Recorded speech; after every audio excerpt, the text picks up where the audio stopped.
This is the Virgin Red Room. We have an exclusive interview with two members of Wild Beasts. The venue's amazing. This is Wilton Music Hall in, sort of not far from Tower Bridge, and you're playing here tonight.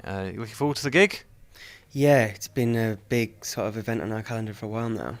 The room itself, it's the first time I've seen it today, so it's absolutely beautiful. Yeah, it is. The rafters are rattling there with the bass. Yeah.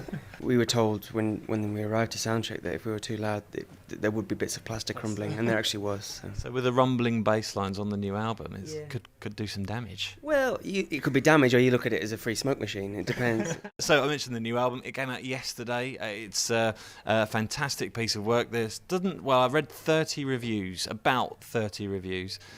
There isn't a bad one yet. I've not found a bad review at all. They're all generally 4 or 5 star. All this, people are gushing over the album.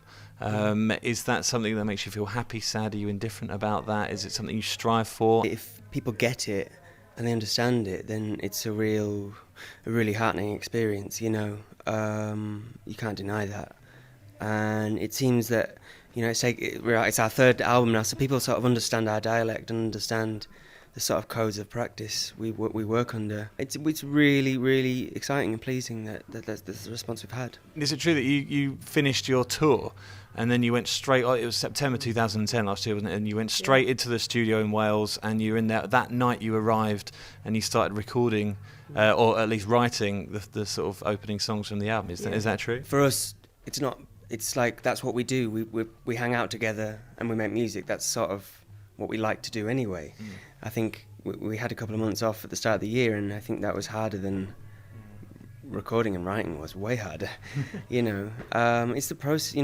It's the process that gets you out of bed in the morning, really.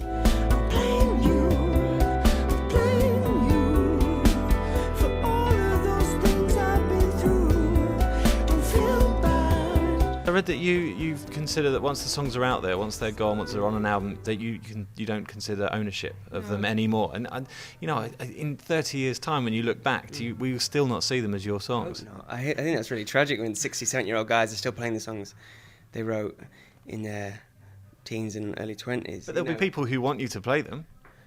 Well, that's tough.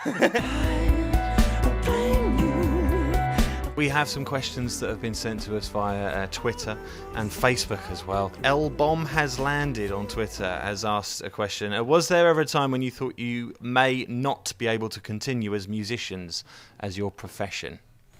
Absolutely. More time has probably been spent feeling like that than not. Yeah, definitely. Yeah, I think the same. I mean, there's plenty of times where we've been kind of flat broke and scared of what the future holds. So, I mean, now we're in a nice position, I guess, where we're playing shows like this. This is from Josie Allen on Twitter. A heartfelt thanks from Ulston, or Ulverston, as you can. What was it like to play to a home crowd when you played the gig? It didn't feel like that at all. It felt like just a gig. It didn't matter that our ex-school teachers and parents and siblings were there. Does it not feel weird? Lyrically, singing some of the stuff that you sing to members of family members, friends, people like that. Is there ever any self-consciousness with that, Hayden? No, there isn't actually. I've got understanding parents, and at the end of the day, they're just pop songs. They're nice pop songs. I think that's what you say. Yeah, but I think it's hardly Lady Gaga stuff. I'm not throttling. Well, in some ways, I think what you say is a little bit more risque than what Lady Gaga says. Definitely, what I say is risque, definitely.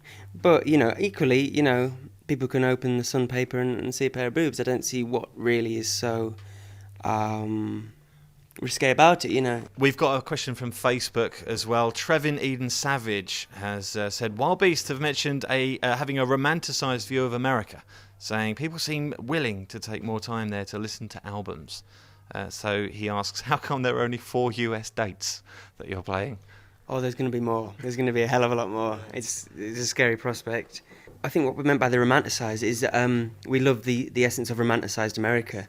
That a lot of American artists are great at. Our favourite American artists like Bruce Springsteen and Dylan.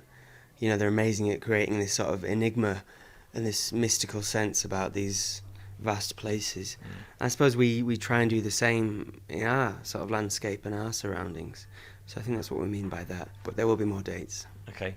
Hayden, Ben, thank you very much for coming and speaking to us today. Good luck with the gig and the album. Thanks, man. Cheers.